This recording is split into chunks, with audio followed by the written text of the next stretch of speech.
Over 95% of the world uses petrol and diesel combustion engines now, and even by 2020, 90% still will be. That leaves only 10% using alternatives.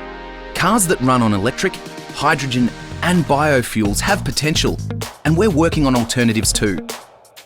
But the solutions most car makers have come up with so far either offer up the driving exhilaration of a couple of squirrels on a treadmill, or are so expensive they're just not realistic for most people. To really affect global fuel consumption and emissions right now, you have to use something the globe actually uses right now. Rethink the combustion engine, make it better and accessible to everyone, and you'll make a difference. A big difference. How big?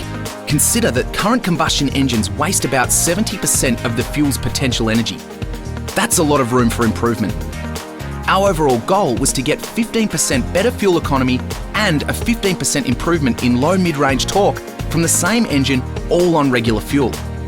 Two enormous gorillas stood in our way. The first was figuring out how to capture more energy from the fuel.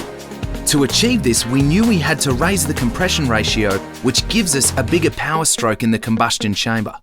The higher the compression ratio, the more energy you get from the combustion.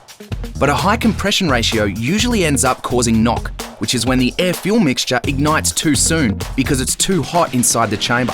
So we had to cool things off. Using some huge engineering muscle, we came up with innovative solutions to do just that. Like a high-pressure 6-hole direct fuel injector that fires petrol into the cylinder in stages for a more stable air-fuel mixture. And a little volcano-like pocket in the piston that gives the early part of the explosion a place to go, without heating up the top of the piston. To get all the hot exhaust out without it shooting into the other cylinders, which only heats things up again, we added a longer exhaust manifold used in race cars called a header.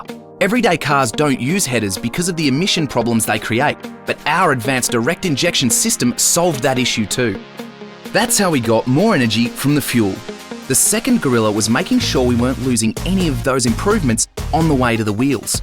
So we reduced friction inside the engine by a whopping 30%. How? By sweating every little detail.